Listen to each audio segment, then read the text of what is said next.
नमस्कार, तुम्हा सगळ्यांचं अतुल सर ओनली या युट्यूब चॅनलवर स्वागत. पहा, आजच्या सेशनमध्ये आपण इन्फिनिटिव्ह म्हणजेच अनियमित मूळ रूप हे आपण शिकणार आहोत. ह्याच्या आधी आपण काय पाहिलं? जरंड. बरोबर, जरंड आणि आयएनजी मधील फरक आणि व त्याची संकल्पना.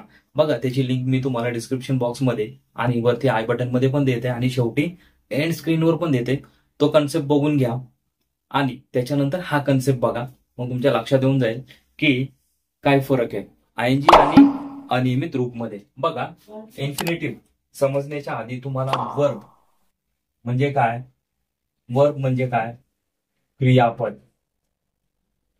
हे तुम्हाला आधी माहिती असणं गरजेचं आहे. बघा, क्रियापदाचे 3 रूप असतात, हे तर तुम्हाला माहिती आहे. टू गो, टू वेंट आणि ही 3 रूप आहेत. आणि क्रियापदाचे मुख्य 2 प्रकार पडलेले आहेत. एक म्हणजे आहे तुमचं काय, पहिलं जे आहे तुमचं ट्रान्झिटिव्ह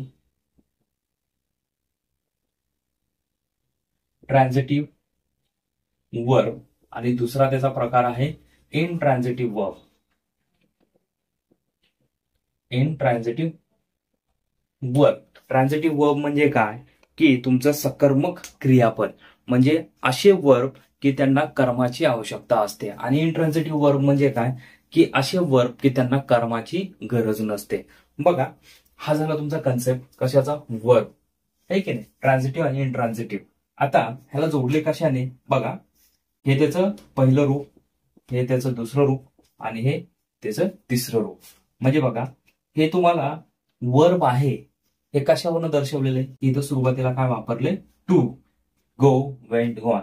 म्हणजे हे काय झालं तुमचं एक प्रकारचं वर्ब. आता त्याच्यानंतर पहा इन्फिनिटिव्ह. आता हे झालं तुमचं वर्ब, बरोबर. वर्बचे किती 2 प्रकार, ट्रान्झिटिव्ह आणि इनट्रान्झिटिव्ह.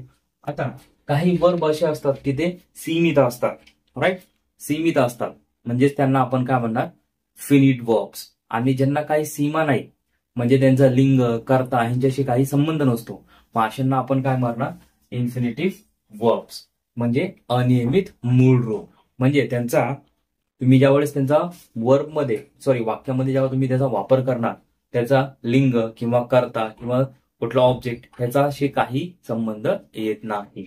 बघा, आता हे इन्फिनिटिव्ह आपण कुठं कुठं वापरू शकतो, जसे की बघा, टू नंतर वर्ब घेऊन हे आपण कुठं कुठं वापरू शकतो. बघा, पहिलं जे आहे त्याचं कर्ता म्हणून काय,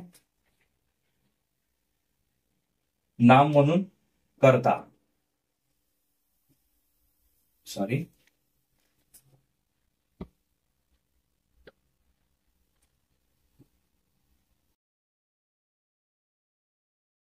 नाम म्हणून करता. जसे की बघा, टू एरर इज ह्युमन, म्हणजेच काय, चुका करणं हा माणसाचा गुणधर्म आहे की नाही. टू एरर इज ह्युमन, म्हणजे इथं कशाने सुरुवात केली, टू एरर म्हणजे क्रियापदाच्या मूळ रूपाने. त्यानंतरचं पहा, त्यानंतरचं आहे नाम म्हणून कर्म. काय, नाम म्हणून कर्म. जसे की बघा, शी लाइक्स टू पेंट. बघा, नाम म्हणून कर्म. आता इथं काय आहे, क्रियापद, ह्याचं काय झालं, ते कर्म झालंय, बरोबर. म्हणजे शी लाइक्स टू पेंट, म्हणजे तिला काय करायला आवडतं, पेंट करायला आवडतं. बघा, इथं कर्म म्हणून वापरलेलं आहे. त्यानंतरचं आहे तिसरं, विशेषण म्हणून. काय, विशेषण म्हणून. जसे की बघा, एक्झाम्पल पाहायचं,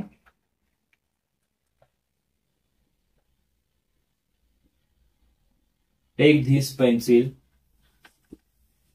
टू राईट, म्हणजे ही पेन्सिल घे त्यासाठी, लिहिण्यासाठी. मग त्यावेळेस कशासाठी म्हणून वापरलेले, तुम्ही विशेषण म्हणून वापरलेले. आता त्याच्यानंतर पहा,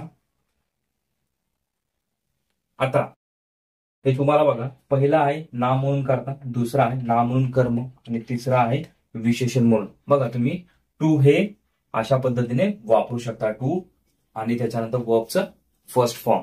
ह्यालाच काय म्हणतात, इन्फिनिटिव्ह म्हणजे अनियमित मूळ रूप.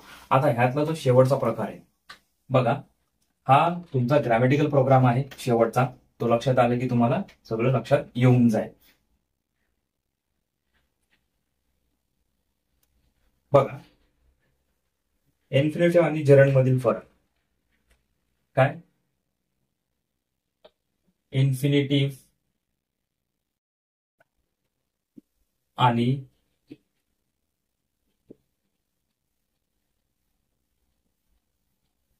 जरंड मधील फरक बघा काय. वाक्य घ्या. Children like to play. दुसरं वाक्य सेम.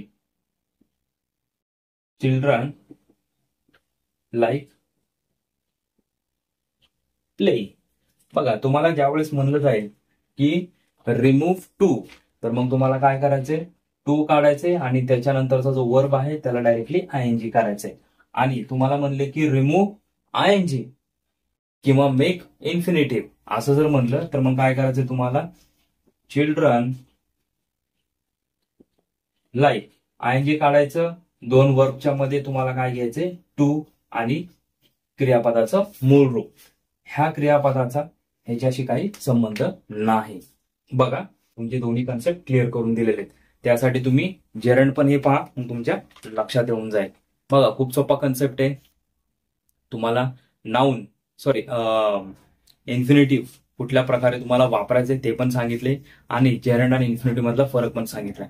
काय डाऊट असेल तर कमेंट बॉक्समध्ये कमेंट करा. यांचा सराव करा. नवीन असेल तर चॅनलवर सबस्क्राईब करा.